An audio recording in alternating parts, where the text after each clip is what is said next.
Арман қанатұлы күн шықпай тұруды әдетке айналдырған болатын. Бұл кәріліктің берген сыйы емес, үнсіз талабы сияқты еді. Денесі қалған уақытты ертеңі кепілдендірілген жастық шаққа қарағанда әлдеқайда ұқыпты пайдалану керектігін сезетіндей. Ол орнынан тұрып, өмір бойы жұмыс істегендіктен әлі де ширақтығын жоғалтпаған қолдарымен кофе дайындайтында, үйдің артқы жағындағы кең верандаға шығып отыратын. Ол жерден марқұм Меруерт осыдан 30 жыл бұрын өз қолымен отырғызған, сары гүлдері көздің жауын алатын алып үйеңкілерге толы бақ көрінетін. Үй Алматының ең тыныш аудандарының бірінде, қала орталығының шуынан алыс, көршілер бір-бірін есімімен танитын, және балалар ата-анасы алаңдамай көшеде еркін ойнай алатын ағашқа толы көшеде орналасқан еді. Бұл үйдің әр бұрышынан тарихтың иісі аңқитын, әр бөлме тек Арманның көзіне ғана анық көрінетін естеліктерге толы болатын. Ас үйдің бір шетінде Меруерт сенбі күні түстен кейін Ерболға тәтті бауырсақ пісіруді үйретіп жатқан сәт. Жұмыс істеп отырғанда құстардың үнін тыңдау үшін ол әрдайым ашық қалдыратын жұмыс бөлмесінің терезесі. Таңғы тыныштықта қадамдары ерекше жаңғыратын мәрмәр дәліз. Мұның бәрі оныкі еді. Мұның бәрі ол еді. Арман бұл дәулетті кірпішін қалап, тісін дөңгелетіп, өз қолымен тұрғызған болатын. Талдықорғандық қарапайым саудагердің ұлы, ол Алматыға 22 жасында ескі былғары сөмкесі мен мекен-жайлар жазылған қойын дәптерін алып келген еді. Алғашында ауыл шаруашылығы өнімдерін тарататын компанияда сауда өкілі болып бастап, өңірдегі агробизнестің әр тетігін нағыз білімнің аудиторияда емес, өмір мектебінде алынатынын білетін адамның кішіпейілділігімен меңгерді. Кейінгі жылдары асығыстықтың берік құрылысқа жау екенін түсінетін адамның ұқыптылығымен өз ісін құрды. Ондаған жылдар өткен соң, Қанатұлы есімі аймақтың іскер ортасында сатып алуға немесе саудалауға болмайтын, тек адалдық пен тұрақтылық арқылы келетін ерекше құрметке ие болды.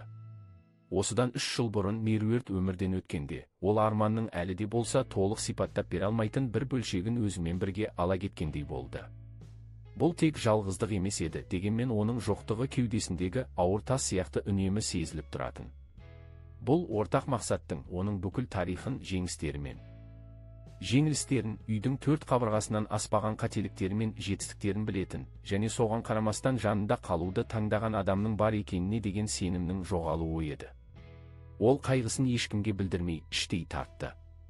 Бұл ауырмағандықтан емес, сезімдерді де, бизнесті де бей-берекет көрсетпей, сабырмен басқару керектігін ерте түсінгендіктен еді. Кейінгі жылдары Ербол оның жұбанышы мен мақтанышына айналды. Ұлы әкесінің ақылы мен анасының тартымдылығын бойына сіңірген еді. Бұл қасиеттер оны іскерлік кездесулерде де, кештерде де табысты ететін. 36 жасында ол әкесі 5 жыл бойы біртіндеп тапсырған отбасылық компанияны шебер басқарып отырды. Ербол жауапты, ұқыпты және ең бастысы, адал болды.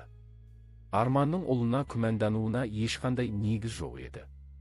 Бірақ қыркүйектің сол бір таңында, Ербол таңғы астан кейін телефон соғып, маңызды бір нәрсе айтпақшы болып түскі асқа келетінін айтқанда, Арманның жүрегі бір нәрсені сезгендей болды. Бұл уайым емес еді.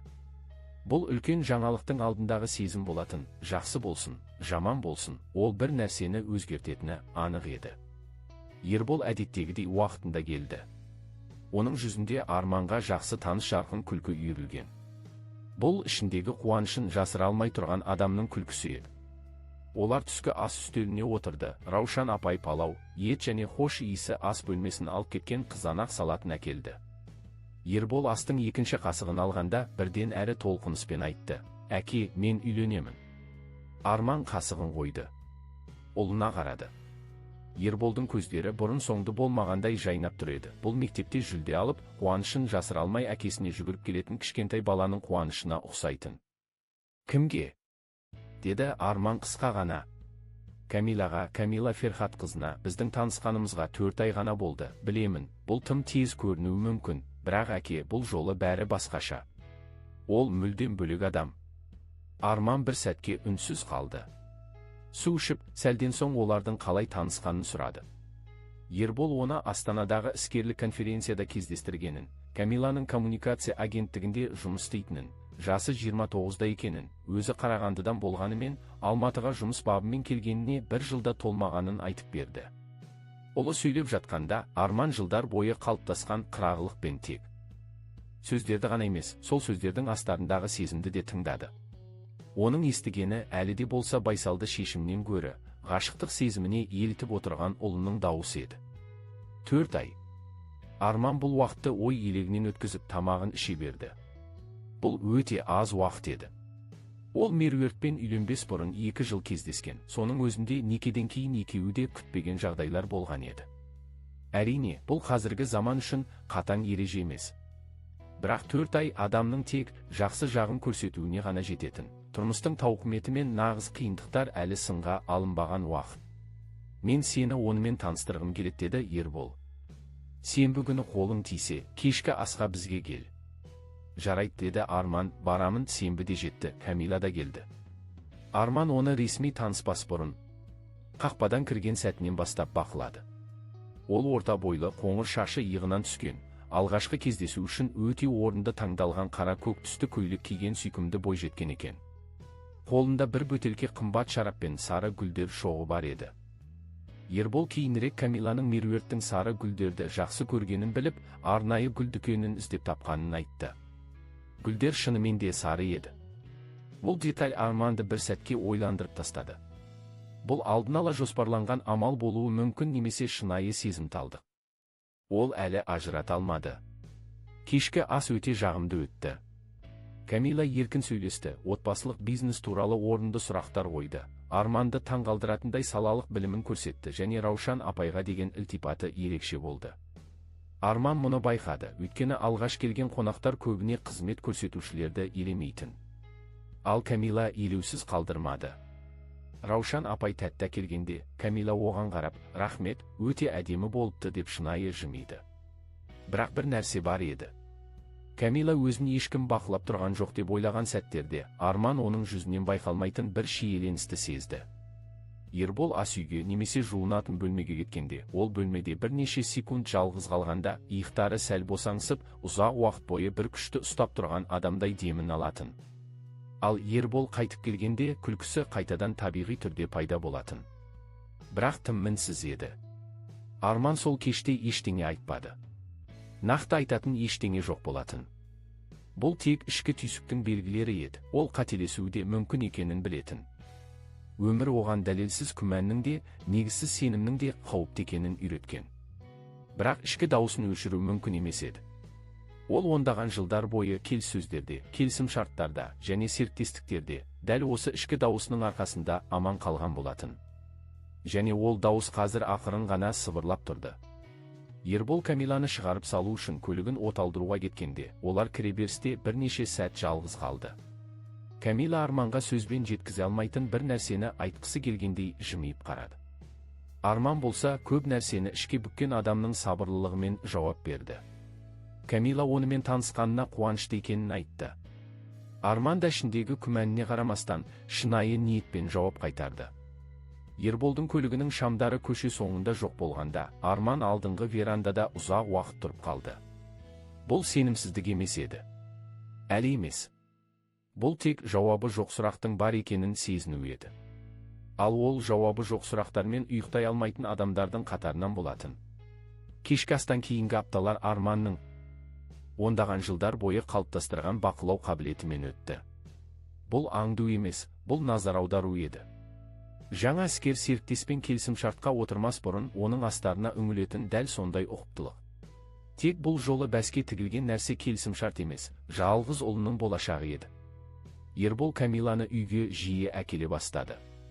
Демалыс күндері, кейде жұмыс күндері кешкі асқа немесе шай ішуге келетін. Арман оларды әдеттегідей қонақжайлықпен қарсы алып, әңгімені жеңіл жүргізуге тырысатын. Бірақ оның көздері әрбір детальды қалт жібермей бақылап отырды. Ал оның көргендері бір жақты емес еді. Камила кез келген тұрғыдан алғанда жағымды қыз болатын. Ақылды, тәрбиелі, орнымен қалжыңдай білетін. Ешқашан құр қол келмейтін, Ербол әкесінің жақсы көретінін айтқан тәттілерді немесе Арманның аптасы қалай өткені туралы сұрақтарын ала келетін.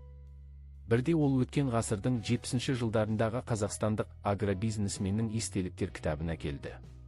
Арманның бірде өңірлік экономика тарихын ұнататынын айтқаны есінде қалыпты. Кітап сирек кездесетін басылым екен, оны Алматының ескі кітап дүкендерінің бірінен тауыпты. Арман рахметін айтты. Кітаптың мұқабасына ұзақ қарап қалды. Бұл кездейсоқтық болу үшін тым дәл еді. Бірақ бұл есептелген әрекет болу үшін де тым қиын болатын. Бұл бірнеше апта бұрын айтылған сөзге шынайы назар аударуды талап ететін. Оның сезімдері екіге жарылды. Санасы бұл қыздың шынымен жақсы адам екенін айтса, ішкі түйсігі әлі де бір нәрседен сақтандырып тұрды. Қазан айының бір түстен кейінгі уақытында Ербол әкесінің үйіне жалғыз келді. Жүзі байсалды, маңызды бір шешімге келген адамдай көрінді. Олар жұмыс бөлмесіне отырды. Ербол әкесіне тура қарады. Әке, мен Камилаға ресми түрде ұсыныс жасадым. Өткен аптада сақина салдым. Арман терең тыныс алды. Ол иә деді ме? Иә, Ербол бір сәтке кідірді. Мен сенің ол туралы шынайы ойыңды білгім келеді. Шынымен Арман ұлына қарады. Ерболдың жанарынан өзіне жақын адамның мақұлдауына мұқтаж жанның әлсіздігін көрді. Бұл сәттің салмағы Арманның иығына түсті. Ол өте жақсы қыз сияқты көрінеді деді ол. Және ол ішінара шындықты айтты. Бірақ Арман үшін жартылай шындық ешқашан жеткілікті болмаған. Сияқты ма? Деп Ербол сөз астарын бірден түсінді. Иә деді. Арман жымиып. Күмәндануға негіз болмаса, сияқты мен шындықтың арасы бір. Ербол бұл жауапты қабылдады. Бірақ Арман ұлының көңілінде бір сұрақтың қалғанын білді. Бұл әдейі жасалған еді. Қатыгездіктен емес, Ерболдың әкесінен алған қасиеті, жауаптың қашан толық, қашан үтірмен аяқталғанын сезе білуі еді. Ресми некеге келісім берілгеннен кейін, кездесулердің сипаты өзгерді. Отбасылық жиындар жиілеп, той дайындығы, уақыты мен рәсімдері туралы әңгімелер басталды. Камила бұл талқылаулардың бәріне өзіне тән байсалдылықпен қатысты. Тым белсенді де емес, тым бәсеңді емес. Дәл керек жерінде. Содан кейін бәрін өзгерткен кешкі ас болды. Қазанның соңында Арман Ербол мен Камиланы, сондай-ақ өзінің көп жылғы досы әрі адвокаты Әлиасқар Досболұлы мен оның жары Бәтиманы қонаққа шақырды. Бұл жай ғана танысу, және дастархан басындағы емен жарқын әңгіме. Раушан апай Ерболдың бала кезден жақсы көретін балқаймағы мен піскен жылқы етін дайындапты. Кеш өте сәтті өтті. Әңгіме бизнес, жергілікті саясат және Әлиасқар мен Арманның 80-ші жылдардағы қызықты оқиғалары туралы өрбіді. Камила Бәтима мен пәтер жөндеу туралы сөйлесіп, адвокаттың әңгімелеріне шынайы қызығушылық танытып, орынды сұрақтар қойып отырды. Кешкі астан кейін, Ербол мен Әлиасқар қонақ бөлмеде бір жобаны талқылап жатқанда, Арман су алу үшін ас үйге барып, содан соң бақшаның таза ауасымен тыныстау үшін артқы есіктен далаға шықты. Ол әдеттегідей үнсіз шықты.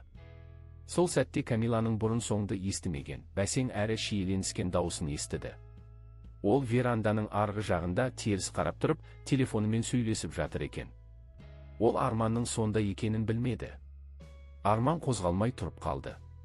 Ол біреудің сөзін тыңдауды ұнатпайтын, бірақ түннің тыныштығында сөздер анық естілді.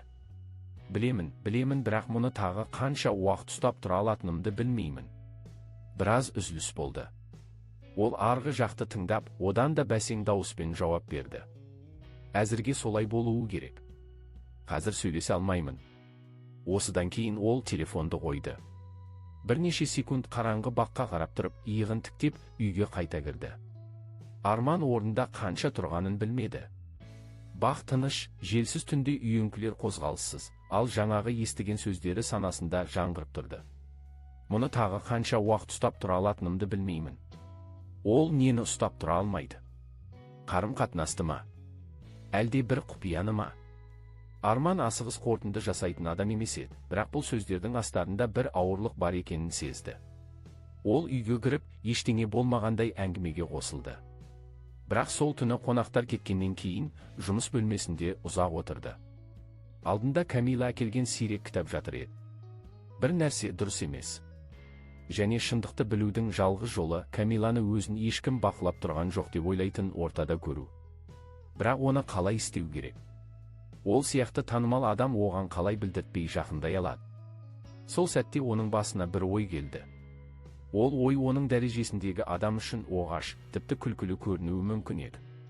Бірақ логикасы анық болатын. Кейде шындықты білу үшін қоғам көзіне көрінбейтін адамға айналу керек. Ал ең жақсы бүркемелену қоғам елемейтін адамның кейпіне ену еді. Арман Қанатұлы келесі 3 күнді кез келген маңызды шешім алдындағыдай зерттеумен өткізді. Ол Ерболдың Камила туралы айтқан ұсақ-түйек әңгімелерін есіне түсірді. Ол Самал 2 мөлтек ауданындағы пәтерде тұратын. Көбіне үйден жұмыс істейтін. Және әр сенбі күні таңертең ол жақын маңдағы базарға жаяу баратын. Ербол мұны бірде мақтанышпен айтқан еді. Ол көліктен гөрі жаяу жүргенді ұнатады. Сенбінің таңы қаланың ең әдемі кезі дейді. Арман бұл ақпаратты іске қосты. Оның жолы Ганди саябағы арқылы өтетін. Бұл орындықтары бар, ағаштар көлеңкелеген қарапайым қоғамдық орын. Ол жерде орындықта отырған адам ешкімнің назарын аудармайтын. Ендігі мәселе Арман Қанатұлын танымастай етіп өзгерту еді. Ол киім таңдауда әрдайым қарапайымдылықты ұнататын, бірақ оның әр киімінен тектілік пен байлықтың иісі шығып тұратын. Енді соның бәрінен арылу керек болды. Ол қала шетіндегі ескі киімдер сататын дүкенге барып, ешкімге білдіртпей, қолма-қол ақшаға бірнеше киім сатып алды. Түсі оңған дақтары бар шалбар, шынтағы тозған ала жейде, ескірген сұр жүн пальто және табаны сөгіле бастаған былғары бәтеңке. Оған қоса кірленген ескі бөрік алды. Үйде жуынатын бөлменің айнасына қарап, осы киімдерді киіп көрді. Көргеніне өзі де таң қалды. Киім өзгергенде адамның жүріс-тұрысы да, еңсесі де өзгереді екен. Ол бәтеңкесіне бақшаның топырағын жақты. Шашын ұйпалады. Сағатын меруерттің есірткісі ретінде тағып жүрген неке жүзігін шешіп тастады. Көзілдірігін арзан түріне ауыстырды. Айнадағы бейнеге ұзақ қарады. Меруерт болса, оны есінен адасқан деп күлер еді. Бірақ соңында түсінер еді. Өйткені ол Арманның кейде ең дұрыс шешімдерінің осындай оғаш жолдармен келетінін білетін. Бұл киімдерді ешкім таппайтын жерге жасырып қойды. Тіпті жақын досы Әлиасқарға да айтпады. Кейбір істерді нәтижесі шыққанша бөліспеу керек.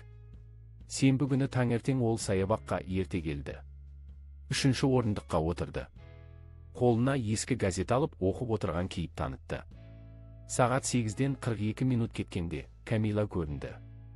Ол ақ кроссовка, ашық түсті шалбар киіп, қолына мата сөмке ұстап келе жатты. Арман қозғалмады. Оның қадамдары жақындады. Камила оның қасынан өтіп бара жатып, орындықта бүрсіп отырған қартқа жай ғана көз салды да, ары қарай кете берді. Ол үшін бұл жай ғана пейзаждың бір бөлігі еді. Арман газетке қарап отыра берді. Оның ішінде бір ыңғайсыз сезім пайда болды. Камиланың тоқтамаған емес, оның көзқарасындағы көрінбейтін адамға деген немқұрайлылық еді. Ол өзі де өмір бойы талай рет солай істеген болатын. Бірақ сол орындықта отырып, мұны сезіну басқаша екен. Ол үйге қайтты. Бұл тек бірінші күн еді. Бір күн ештеңені дәлелдемейді. Оған уақытпен қайталану керек болды. Ал Арман Қанатұлының бойында жастарда бола бермейтін бір қасиет, төзімділік бар еді. Екінші сенбі бұлтты болды. Арман бұл жолы дайын еді. Ол тағы да сол орындыққа отырды. Камила уақытында келді. Бұл жолы Арман үнсіз қалмады. Ол қасынан өтіп бара жатқанда, қолын сәл көтеріп, жасқаншақ дауыспен сұрады. Кешіріңіз, қарағым, осы маңдағы орталық мешітке қалай баруға болады? Мен сәл адасып кетіп едім. Камила тоқтады. Оның жүзінен ешқандай жиіркеніш немесе ашу байқалмады. Ол жолды анық түсіндіріп берді де, жолын жалғастырды. Бұл сыпайы, бірақ қысқа жауап еді. 3-ші сенбіде күн ашық болды. Саябақта адам көп. Камила қасынан өтіп бара жатып, бірнеше қадамнан соң тоқтады. Арман күтті. Ол Камиланың кері қайтқан қадамдарын естіді. Камила оның алдына келіп тоқтады. Сөмкесінен қағаз қапшық шығарып, Арманның қасына қойды. Бұл сізге, деді ол да жымиып. Ішінде әлі жып-жылы 2 бауырсақ пен бір уыс жаңғақ бар екен. Арманның кеудесінде бір жылылық пайда болды. Бұл сұралмаған, өз еркімен жасалған кішкентай ғана жақсылық еді. 4-ші сенбіде күн салқын болды. Арманның тізесі сырқырап, орындыққа отыру қиынға соқты. Камила оны алыстан көргенде ақ жүрісін өзгертті. Ол бұл жолы өтіп кетпеді. Қасына келіп отырды. Қайырлы таң. Бүгін бір нәрсе жедіңіз бе? деп сұрады. Арман кешеден бері ештеңе жемегенін айтып, рөліне енді. Камила бірден орнынан тұрып, жақын маңдағы дүкеннен ыстық шай мен бәліш әкеліп берді. Ол Арманның қасында 10 минуттай отырып әңгімелесті. Өзін таныстырды. Арман өзін Арман шал деп таныстырды. Камила кетерінде орындыққа білдіртпей ақша қалдырып кетті. Кейінірек бір нәрсе сатып аларсыз, деді ол. Арман сол ақшаға қарап тұрып, өмірінде бірінші рет мұндай сезімді бастан кешті. Ешқандай камерасыз, ешқандай куәгерсіз жасалған бұл мәрттік оның жүрегін жібітті. Келесі апталарда бұл кездесулер әдетке айналды. Камила әр сенбі сайын келіп, Арманмен немесе ол білетін Арман шалмен шай ішіп әңгімелесетін болды. Ол өз өмірі туралы, жұмысы туралы, тіпті ішіндегі уайымдары туралы айта бастады. Арман болса, оның ешкімге көрсетпейтін шынайы бейнесін көріп жүрді. Бірде Камила мұңайып келіп, әлеке, Арманды осылай атай бастаған, кейде адам өзі көтере алмайтын құпияны сақтауға мәжбүр болады екен. Оны ешкімге айта алмайсың, бірақ ол ішіңді өртеп барады, деді. Арман оның не айтқысы келгенін түсінбесе де, оның жанарындағы мұңды көрді. Қарашаның соңында Арман бәрін ашуға шешім қабылдады. Ол Камиланың шынайылығына толық көз жеткізген еді. Бірақ соңғы сенбіде Камиланың айтқандары бәрін өзгертті. Мен бір нәрсені түсіндім, деді Камила, менің болашақ қайын атамның басына іс түсіп жатыр екен. Ол кісі өз бизнесіндегі үлкен қаржылық қиындықты ұлынан жасырып жүр. Мен мұны кездейсоқ біліп қойдым. Ербол әкесін идеал көреді. Егер мұны білсе, оның жүрегі ауырады. Сондықтан мен өз жинаған ақшамды, тіпті анамнан қалған алтындарымды сатып, сол қарыздың бір бөлігін жабуға көмектестім. Мұны ешкім білмейді. Тіпті Арман ағаның өзі де. Арман естігеніне сенбей тұрып қалды. Ол өзінің бизнесіндегі уақытша қиындықты ешкім білмейді деп ойлаған еді. Ал бұл қыз оны құтқару үшін бәрін жасапты. Арман сол сәтте үстіндегі ескі пальтосын шешіп бөрігін алды. Ол иығын тіктеп, Камилаға өз дауысымен сөйледі. Камила, қарағым. Камила орнынан атып тұрды. Оның көздерінен таңғалыста, қорқынышта, түсінбеушілікте көрінді. Сіз? Арман аға. Иә, менмін, деді Арман, мен сені сынағым келіп еді. Бірақ мен сені сынап жүрмін деп ойласам, сен мені құтқарып жүр екенсің. Камила сол жерде жылап жіберді. Бұл өкпе емес, ұзақ уақыт бойы жалғыз көтеріп келген ауыр жүктің түскендегі жеңілдігі еді. Арман оны құшақтап кешірім сұрады. Ол сол күні ұлына да бәрін айтып берді. Наурыз айының соңында Алматы іргесіндегі әдемі бір жерде Ербол мен Камиланың тойы өтті. Бұл салтанатты, бірақ өте жылы той болды. Арман бата бергенде Камилаға қарап, мен өмір бойы адамдарды танимын деп ойлап едім. Бірақ нағыз адамгершілікті саябақтағы ескі орындықта отырып үйрендім, деді. Тойдан кейін Арман бақта жалғыз отырып, меруерттің үйеңкілеріне қарады. Ол енді қорықпайтын болды. Өйткені ол өз үйіне, өз әулетіне нағыз адамды ешкім көрмей тұрғанда да жақсылық жасайтын жанды алып келгенін білетін. Құрметті тыңдармандар, Арман мен Камиланың бұл хикаясы сіздердің де жүректеріңізге жол тартты деп сенеміз.